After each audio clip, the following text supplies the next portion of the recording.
Nkechi, nice to have you on Channel's Book Club. Nice to be here. Nice to have you here. Tales of an Uber minor In college. in college. Let's start with your story. Okay, You are 18. that's correct. I'm 18 years old. How did you graduate at 18? I was just getting into school at 18. So I started university at 14 years old. I had actually graduated from secondary school at that age. So I just started university basically immediately. I had got into Howard University on a scholarship, and I decided to go in for chemical engineering because it was a broad field, and I just did the 4 years I was supposed to do and graduated. At 14, Yeah, at 14. was it difficult? Difficult because of my age, no, but because it's university, there were challenges, but it wasn't difficult. Which is basically the story of your book. Yeah. Yeah, basically the story you told, you know, in your book. But I mean, that's amazing. You have to admit. Thank you. That's amazing. Thank you very much. 14, and that's one of the best universities in the world. So I mean, congrats. Thank you very Well much. done. Tell me about how you then developed the concept for this book. So the book is actually more of a diary. It's more like a series of diary entries. It was just basically me documenting how I was doing, because writing, I've always felt, is a way to pour out your feelings and just sort out your thoughts. So that's how the book started. Just me deciding to just write down what was going on in my life. And I just realized that there were some things that I was going through or that was happening to me or that I was learning from that I felt would actually help other people. And I needed to tell people about the fact that there was opportunities out there that they could go for. I wanted to encourage people to be more exceptional, that there's things that they can do, that they don't have to be limited because of financial incapability. I wanted to encourage people to develop relationships with parents, to develop relationships with their children and not have that distance between them, because I feel like right now in this country and maybe in Africa or generally, people tend to not be able to open up as much as they should to their parents.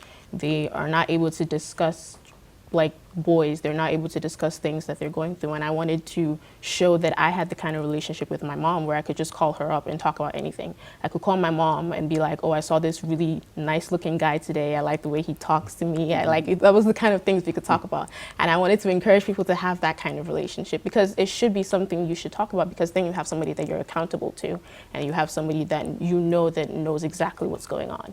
And it just makes it easier for you to go through all these things. So I wanted to just lay it all out there. I just wanted people to look into my world and see that it's not that different from theirs. Your mom is very prominent in this book. She is. And obviously prominent in your life. Yeah.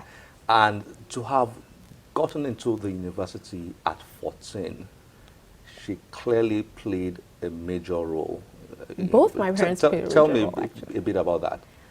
My mother is she's a planner, first of all. She's very good at like planning things, and she likes to push, she likes to motivate, and she's very out there and in your space and time, which Right is a in your good thing. space. Right there, she's right there, so she's there all the way, in good times and bad. So she was definitely very instrumental to my progress at this point, because like I said, I have a really good relationship with her.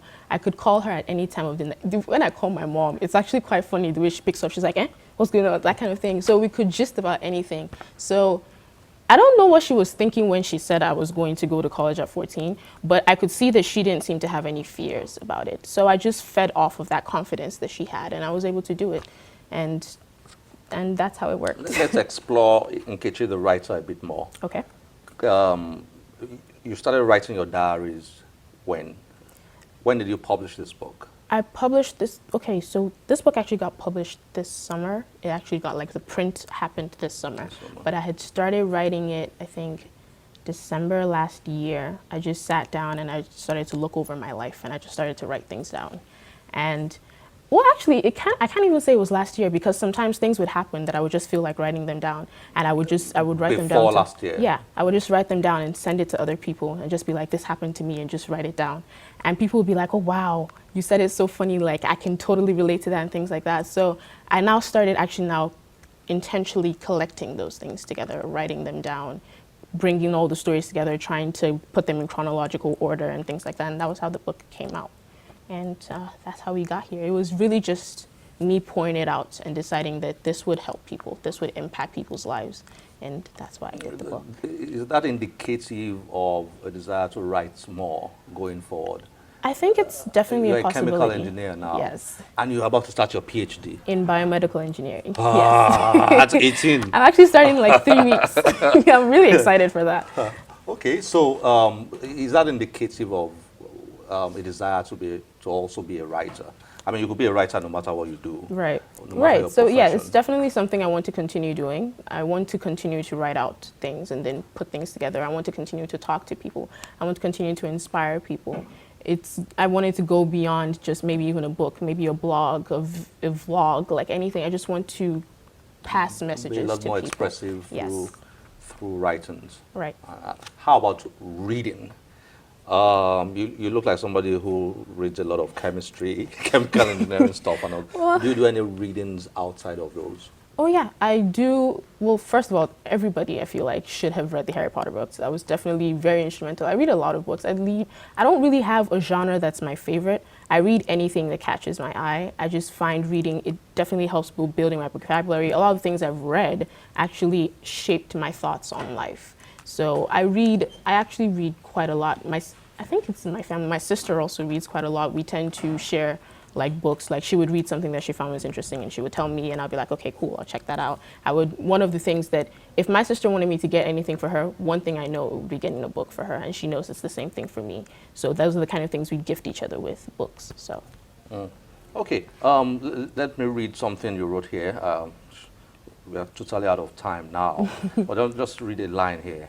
My parents are the classic examples of opposites attracting each other. My mom is very much out there and in your face, which can be, like you said, suffocating. What I enjoyed here is the way you described your parents, in the book. Yeah. We don't have much time, but just give me a quick rundown on that in like 20 seconds. My parents are like night and day. My mom is a very wild force, and my dad is a calming energy.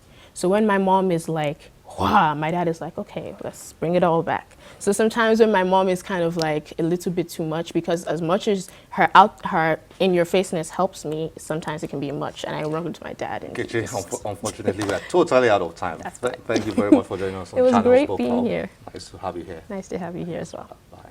Bye-bye.